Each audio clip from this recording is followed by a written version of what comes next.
Bien, Gracias. pues para hablar de la justicia y de su posible o presunta politización, está con nosotros, señor Pineda, póngase aquí un momentito que vamos a dar paso y la bienvenida a Blanca Rodríguez, profesora de Derecho Constitucional de la Universidad de Sevilla. Bienvenida. ¿Qué tal? ¿Qué tal? Presento al señor Pineda. ¿Qué tal? Gracias. Bueno, Luis Pineda, muchas gracias por haber estado con nosotros. Gracias a todos. Si lo invitamos, ¿volverá? Ya sabes que siempre. A mí me va esta marcha muchísimo. Pues váyanse preparando. Gracias. Gracias. Gracias, Luis. Cuidado. Bien. Buenas noches, gracias por aceptar nuestra Gracias a invitación. Y le diremos que Blanca Rodríguez se doctoró en Derecho por el Instituto Universitario Europeo y ha realizado estudios postdoctorado en la Universidad de Frankfurt. Le voy a hacer la misma pregunta que a quienes le han precedido. Hoy la cifra, el número, no es el de la lotería, todo lo contrario, 5.965.400 parados. ¿Cuál es el parado más próximo que tiene usted? Pues igual que algunos de mis compañeros que me han precedido, en mi familia directa. ¿En la familia directa? En mi familia directa, sí. ¿Pero algún hermano? Sí, algún hermano. Entonces sabe de cerca lo que Sí, significa. lo sé de cerca. Vamos a hablar de todo lo que quieran preguntarle a Blanca Rodríguez, pero será a la vuelta de la publicidad donde entraremos con estos temas. En medio de la tormenta provocada por el caso Bárcenas y los 22 millones de euros encontrados en Suiza, nos preguntamos, ¿cuántos millones de euros españoles hay en paraísos fiscales? ¿Está politizada la justicia? ¿Cómo afecta esto a las decisiones judiciales más importantes? ¿Es necesario cambiar la ley electoral? ¿Se deberían hacer listas abiertas para que el ciudadano pueda elegir al candidato? Hoy, en Pido la Palabra.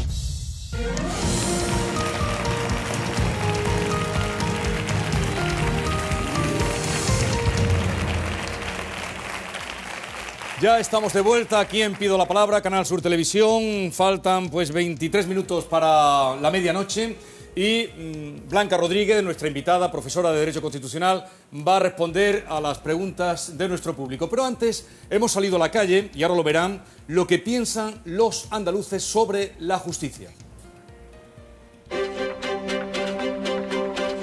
¿Modificar la Constitución? No. En principio no. Bueno, hay algunos temas así más candentes, ¿no? Como es lo de, a lo mejor, la sucesión de la corona. Bueno, se podría hacer. En ese aspecto sí. Yo lo que creo que ni siquiera hemos llegado a experimentar esta Constitución. No sé si hay que reformarla.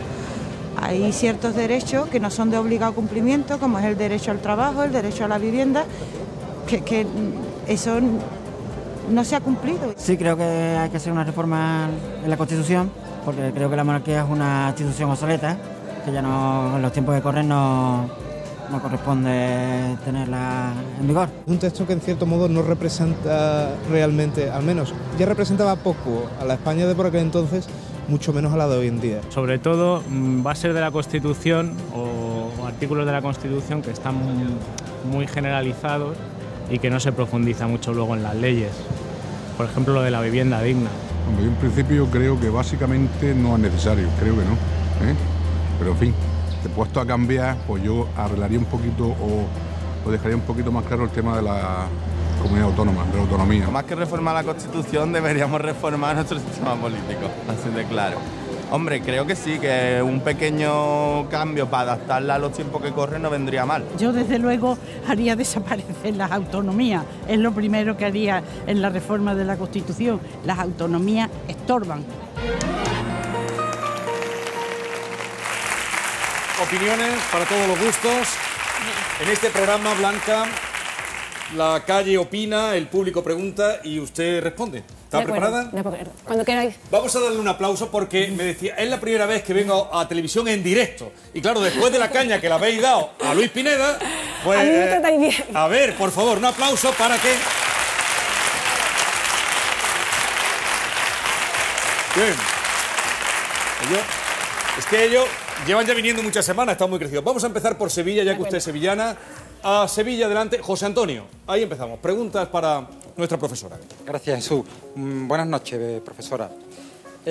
Seguramente coincidirá conmigo que estamos viviendo un capítulo muy triste, que está de actualidad, que es el capítulo de Luis Bárcenas, que no es el único. Anteriormente hubo otro como pudo ser Roldán.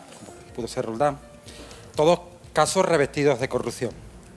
¿No cree que sería necesaria una modificación a fondo para evitar este declive democrático? ¿No se puede hacer más constitucionalmente para evitar la corrupción? ¿Constitucionalmente quiere decir dentro de la Constitución o modificando la Constitución? Responda usted, ¿qué cree que sería lo conveniente, ¿no?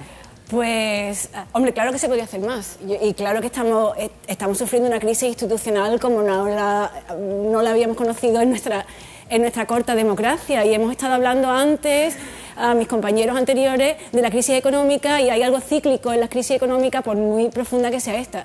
Pero las crisis institucionales no son cíclicas. Es decir, a mí me preocupa más cómo vamos a salir de la crisis de las instituciones que otra cosa, claro que sí. Y que haría falta modificar ciertas instituciones en profundidad, sin duda. Que para eso haya que cambiar la Constitución, precisamente para el tema de la corrupción, no lo tengo tan claro. Me parece perfectamente encajable en el marco constitucional que tenemos una reforma tanto de los partidos como instituciones, en términos de transparencia, de cercanía hacia la ciudadanía, de participación de la ciudadanía en su funcionamiento, de transparencia económica y financiera, por un lado, y por supuesto en lo que hace a nuestro sistema institucional en general, es decir, cómo elegimos a nuestros representantes, cuál es nuestro sistema de comunicación con ellos, etcétera. Eso haría falta una reforma a fondo antes de que se nos quiebre, sin duda. Pero hay algunos cambios constitucionales que a mí sí me parecen interesantes, precisamente en materia de corrupción, no creo que sea necesario. ¿Tiene la Constitución entonces los mecanismos suficientes para evitarla? Claro, que piense que la Constitución es un marco. La Constitución no soluciona todos los problemas, nos da los parámetros de los que no nos podemos salir para solucionar esos problemas, y esos parámetros básicamente están ahí. En materia de corrupción no hay nada que pueda hacer la Constitución. Es una cuestión de cómo la desarrollamos y cómo en base en ella construimos nuestras instituciones, y ahí sí que tendríamos que plantearnos seriamente qué hacer, cómo modificar nuestro sistema de partidos, cómo modificar nuestra ley de partidos para hacer su funcionamiento más transparente y cómo acercar las instituciones a la ciudadanía para que haya más control de las instituciones y a través de ellas de los partidos políticos, o viceversa, de los partidos políticos a través de ellas. Claro que sí. Gracias. Seguimos. Gracias, José Antonio. Vamos a Córdoba. Pilar, adelante. Buenas noches, señora Rodríguez. ¿Cree que hay independencia en el Poder Legislativo cuando el poder Legislativo lo eligen los partidos políticos y el Poder Judicial lo elige el Poder Legislativo que ha elegido el Poder Ejecutivo? Bueno, creo que lo he seguido. A ver, Pilar. Me he liado.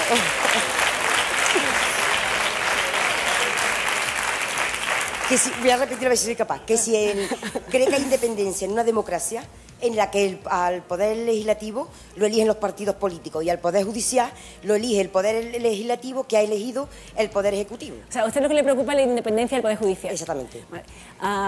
Que con tanto lío de poderes...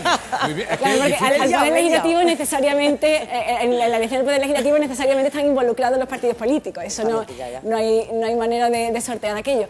El Poder Judicial independiente. Bueno, el Poder Judicial es independiente. Por principio, está en nuestra Constitución. El Poder Judicial lo elige el Poder Legislativo. Bueno, hay un órgano de gobierno del Poder Judicial, el Consejo General del Poder Judicial, que sí está elegido por el Congreso y por el Senado. ¿Podría ser independiente el Congreso y el Senado? Con base en la Constitución, no, completamente independiente no. Sería un modelo posible, pero para eso sí que habría que reformar la Constitución. Lo cierto es que la Constitución ofrece la posibilidad de que haya más intervención del Poder Judicial en su propio órgano de gobierno. Y que la opción legislativa que tenemos en este país desde el año 85 es que todos los miembros del Consejo General del Poder Judicial lo elijan las dos cámaras. ¿Es eso deseable? ¿Politiza demasiado el gobierno del Poder Judicial? Yo diría que no sería mala idea el volver al régimen que teníamos al principio de la democracia, de manera que sean los propios jueces y magistrados desde dentro del Poder Judicial quienes elijan a una parte de los miembros de este Consejo General del Poder Judicial, que son 12. En total son 20 miembros, 12 de ellos pueden elegirlo directamente, jueces y magistrados. Problema que puede tener un consejo o un órgano de gobierno de jueces y magistrados que esté elegido también por ellos. El problema de la sectarización, de la conversión del Poder Judicial en un poder independiente ajeno a las necesidades, digamos, de los reclamos de la ciudadanía por no tener conexión directa con su representante. Pero bueno, esa opción no es posible en todo caso porque hay 8 miembros que tienen que elegir Congreso y Senado. Con lo cual, yo no sé si así se solucionarían todos nuestros problemas, pero que sin duda el Poder Legislativo y a través de los partidos políticos tienen una voz importante en algunas otras instituciones, muy en concreto en el Consejo General del Poder Judicial, sin duda, y que eso podría modificarse sin modificar en absoluto la Constitución, simplemente con otro modelo legislativo, sin duda. En el proyecto, en la propuesta de reforma de este Gobierno, se incluía al principio esa posibilidad y después se ha dejado caer. Se ha modificado un poco la elección de los miembros del Consejo para dar más cabida a aquellos miembros del Poder Judicial que no pertenezcan a las grandes asociaciones, es decir, para que los jueces, juezas de a pie que no pertenezcan a las grandes asociaciones tengan también representación, pero de volver a un sistema en el que los propios jueces y magistrados tengan parte del voto que permite elegir a los miembros del Consejo, eso parece que ha caído. Bien, por favor, un poquito más resumidas las preguntas. Vamos a Almería, que está por aquí. Paco, adelante. Buenas noches, profesora. Yo comparto sus nervios y le prometo que no le voy a dar caña. De verdad. Bien, yo me voy a referir a unas palabras del señor Julio Anguita, que dijo hace un tiempo en prensa, y de hecho aquí lo corroboró en su momento, que tanto el señor Rajoy como el señor Zapatero habían cometido un delito de alta traición al Estado, sabiendo que la alta traición es atacar al propio Estado en sí, ¿no? Entonces, yo le quería preguntar, en lo que él decía que era un delito de alta traición se refería a un acto de alta traición como tal, ¿no? Y yo le quiero preguntar, ¿es un delito o es un acto de alta traición la amnistía fiscal del ministro Montoro a los defraudadores y los evasores? Bueno, es algo que democráticamente tiene muy difícil justificación. Vamos a ver, hay cuestiones que se pueden justificar por principio y otras que se justifican como estrategia. Entonces, en línea de principio es muy difícil justificarlo. No tiene justificación posible. Como estrategia, pues podría ser. Es decir, si es una manera realmente de hacer aflorar dinero oculto, de sumar dinero, primero, hacer aflorar capitales que están ocultos y que pueden tributar en un futuro, y segundo, recaudar dinero de manera inmediata, pues aunque por principio no sea una solución ideal, como estrategia podría funcionar. Lo malo es que no está funcionando, lo malo es que no ha funcionado. Pero puede ser un delito como tal o un acto de traición hacia los españoles, porque es que estamos hablando de lo que han dicho antes los compañeros, 44.000 millones, y resulta que se han recaudado 1.200. O sea, nos están estafando descaradamente. Y si lo hace el ministro, me parece que es más estafa aún, ¿no? Bueno, traición, si lo quiere llamar traición democrática, si lo quiere, bueno, de alguna forma está incidiendo en la creación de categorías de ciudadanos, unos que no hacen más que soportar recortes de todo tipo, directos e indirectos, y otros que no. En ese sentido, digamos, en términos de legitimidad democrática, claro que sí que nos podemos sentir traicionados. Vamos a Granada. Estela, adelante. Hola, buenas noches. De aquellos barros, estos lodos. Si al juez Garzón no se le hubiera impedido la investigación en el caso Gürtel, el caso Bárcenas, todos esos fondos hubieran aflorado antes. El mismo sindicato de policía ha denunciado trabas a la hora de investigar casos de corrupción entre políticos o empresarios relevantes. ¿No nos hace quedar como una república bananera? Posiblemente. El caso, tantas cosas nos están haciendo quedar, yo no quiero hablar de República Bananera, pero tantas cosas nos están haciendo quedar como están haciendo que seamos una democracia poco sólida. Si somos una República Bananera, somos una democracia poco sólida en la medida en que hay muchos de sus pilares fundamentales que se están derrumbando. El caso Garzón es jurídicamente muy discutible. Lo fue y lo sigue siendo, no simplemente a nivel de crítica ciudadana, sino jurídicamente es muy discutible. Y bueno, del caso Bárcenas, que puedo decir que no sepamos todos, ¿no? Claro que sí. Gracias. Bien, vamos a Málaga. A ver, Alejandro, tú, adelante. Blanca, aquí, sí, Málaga, vamos a Málaga, sector Málaga. Volviendo al tema de la separación de poderes, yo no termino de verla clara. me gustaría que usted me corrija si estoy equivocado, pero según reza en la Constitución, la composición del Tribunal Constitucional se hace o se configura de la siguiente manera, ¿no? Hay 4 candidatos a propuesta de las 3/5 partes del Congreso, otros 4 del Senado, 2 que propone el Ejecutivo y otros 2 que propone precisamente el Consejo General del Poder Judicial. ¿Dónde está la separación de poderes si un Ejecutivo con mayoría absoluta puede elegir a 6 de los 12 componentes, ¿no? Bueno, 6 de los 12 componentes no exactamente. Es decir, se van renovando por tercios cada 3 años y es muy difícil que un mismo Ejecutivo pueda elegir a 6. Usted se refiere a 4 del Congreso y 2 como... Claro, 4 del Congreso porque teniendo 3/5 partes, es decir, un gobierno con mayoría absoluta podría elegir a 4. 3/5 partes no es mayoría absoluta, 3/5 partes son 3/5 partes, claro, mucho más. Claro, pero 3 de 5... Ya, pero no, el presente gobierno tiene mayoría absoluta, pero no tiene los 3/5 del gobierno, del Congreso. Podría, que de hecho le toca este año, si se cumplen los plazos, renovar 2 magistrados del Tribunal Constitucional, pero no tendría mayoría por sí solo y eso, bueno, no se conoce, ¿no? Todavía que hayamos llegado al punto en el que un solo partido acapare los 3/5 de una de las 2 cámaras para elegir a los magistrados del Tribunal Constitucional. El problema con el Tribunal Constitucional es que no tiene legitimación democrática directa y alguien tiene que elegirlo. La cuestión es quién lo elige. ¿Y quién más idóneo para elegirlo que órganos, instituciones democráticas que sí tienen esa legitimación democrática directa, es decir, Congreso y Senado? Lo que es mucho más dudoso es que lo pueda elegir el gobierno, pero eso está en la Constitución, eso habría que cambiar la Constitución para modificarlo. Eso no tendría por qué haber sido así, que hubiese dos miembros directamente nombrados por el gobierno. Bueno, pues quizás habría sido más razonable que lo eligiesen a las 2 cámaras exclusivamente, quizás con cierta participación del Consejo General del Poder Judicial, pero tal y como el problema no es tanto de dónde vienen, sino de dónde viene quién elige a los magistrados, sino cómo, porque esa mayoría de 3/5 estaban pensadas para lograr el máximo consenso posible y estamos llegando a un reparto de candidatos, a una negociación entre los partidos políticos en lugar de a la búsqueda de un consenso. Ese es el problema. Ser una república bananera, ¿no? Como comentaba. Yo no sé si eso es república bananera. Eso es la deriva de un Estado que se tendría que basar en la deliberación y en el consenso hacia otro que deriva en la negociación política, en lugar de buscar ese consenso. Gracias. Reparto, como ha dicho usted, de cargo. Vamos a Jaén. Manuel Jesús, adelante. Buenas noches, profesora. Vamos a ver, voy a continuar con una pregunta que anteriormente ha hecho un compañero de Málaga y es sobre los indultos. El gobierno de Rajoy el año pasado hizo 468 indultos, la mayoría muy criticados por el Poder Judicial, hasta tal punto que 200 jueces han hecho un escrito donde decían, literalmente, que dinamitaba la división de poderes. ¿Qué opina usted de esa decisión y ese poder que tiene actualmente el gobierno, que lo coge de una ley de 1870? ¿Y qué opina usted de la crítica de esos jueces? La crítica de los jueces se comprende. Vamos a ver, en casi todos los países existe la posibilidad de indultar.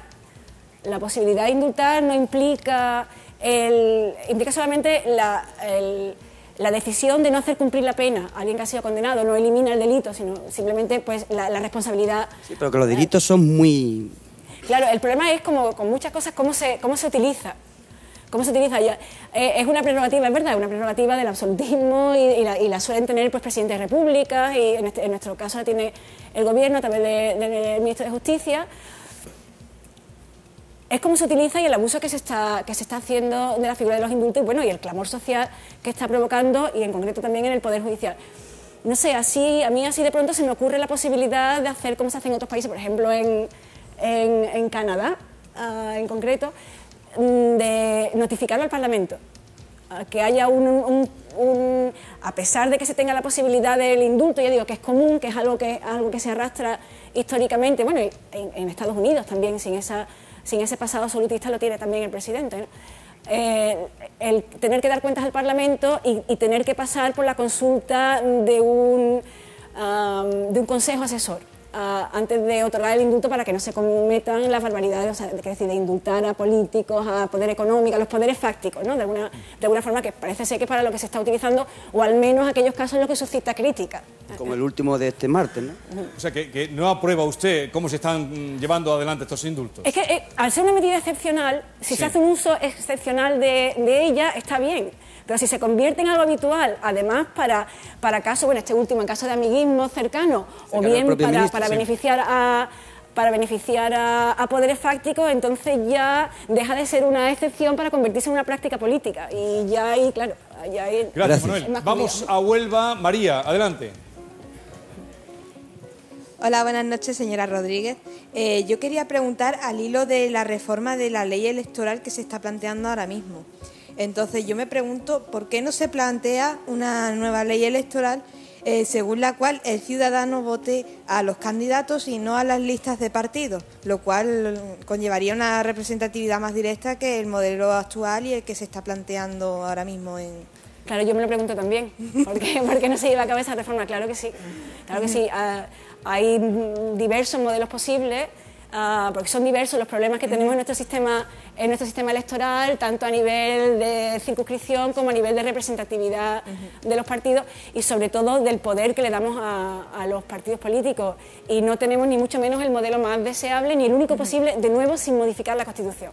Claro que sí, yo me planteo la misma pregunta que usted y bueno, me gustaría que los partidos políticos tomaran nota y empezaran de verdad a reflexionar en serio sobre la posibilidad de introducir idealmente listas abiertas o por lo menos listas desbloqueadas para que podamos ejercer un control directo sobre esos representantes y descartar aquellos que bueno, en fin, que no nos convencen por el pasado que puedan tener o por la razón que sea. Claro, muchas gracias. Gracias, María. Vamos a Cádiz rápidamente. A ver, Laura, adelante.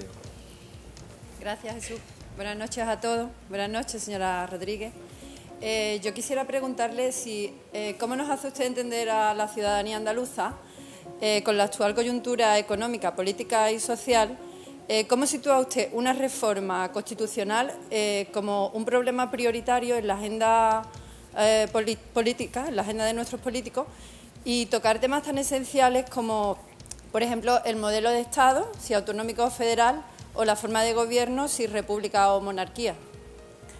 Vale. Bueno, son dos temas distintos. República y monarquía no es una cuestión que afecte especialmente a Andalucía, ¿no? Yo creo que el modelo de Estado tiene más relevancia para la ciudadanía andaluza que especialmente, ¿no? Que quizás pueda tenerla para otros, porque nosotros le debemos mucho al Estado autonómico. ¿Y por qué una reforma de la Constitución, que esa sí es una de las reformas que yo introduciría, que yo promovería de la Constitución? ¿Por qué? Pues porque en estos momentos de inseguridad, de tránsito y en el que se nos desvanecen las estructuras, nos encontramos con un Estado autonómico que no está constitucionalizado. La Constitución lo deja completamente abierto, de manera que sería posible, con base en ella, volver a un Estado cuasi central, con la pérdida de ciudadanía democrática que eso supone para la población de las comunidades autónomas.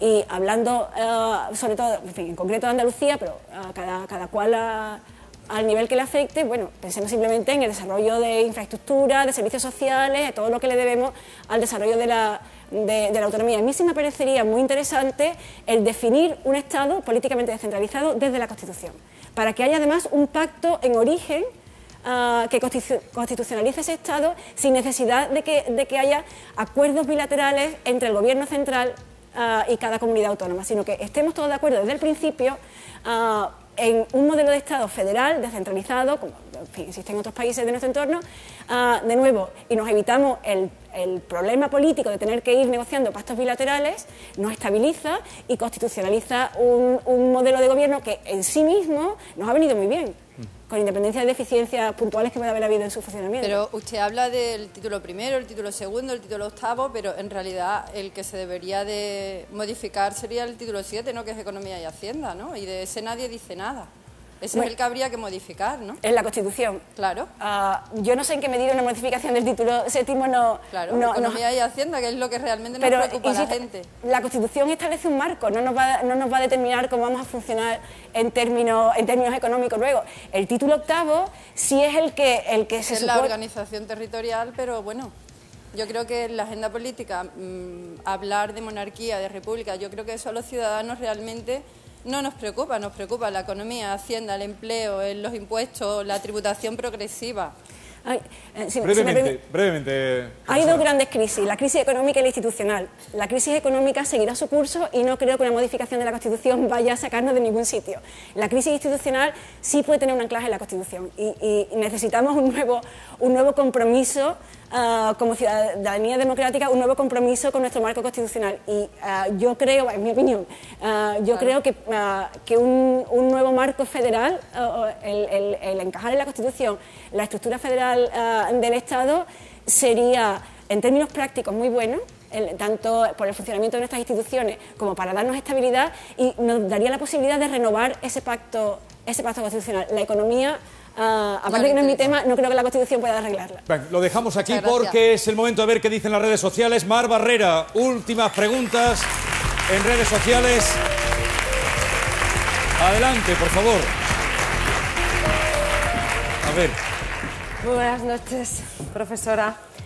Le traigo una frase que me han trasladado mis amigos de las redes también para ilustrar a su debate, de John Calvin. Dicen: todos los males de la democracia pueden curarse con más democracia. Y dicho esto... Bien traída. Decirle que los ciudadanos están convencidos de que la justicia está politizada. Dicen que los partidos cambian las leyes a su antojo y en cambio no tocan la Constitución, a pesar de que mucha gente lo exige. De todas las preguntas que nos han enviado, hemos seleccionado 3. La primera: ¿está la Constitución preparada para lo que pueda acontecer en España en los próximos 10 años? ¿Está la Constitución preparada? ¿Estamos nosotros preparados? Probablemente no. Probablemente no, porque se está poniendo ya demasiado en cuestión. Quiero decir, el simple hecho de poner la Constitución en cuestión hace que ya sirva cada vez menos. Si no nos la creemos, ya pierde su legitimidad. Por eso le respondí antes que una modificación del marco constitucional en términos que puedan ayudarnos a afianzar la legitimidad democrática del sistema sería buena idea. Y desde luego con los acontecimientos, sobre todo de los últimos días, en fin, el tema catalán y los que puedan venir después, una reforma en términos, con o sin Cataluña, en términos de Estado federal, yo creo que va a ser muy difícil evitarla.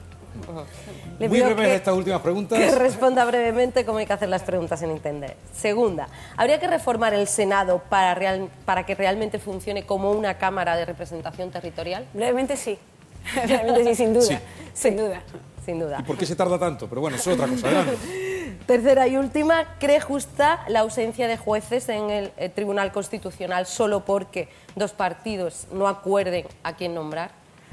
Bueno, es que no se pongan de acuerdo. Es que si le toca a una de las cámaras elegir magistrado para el Tribunal Constitucional, se tienen que poner de acuerdo.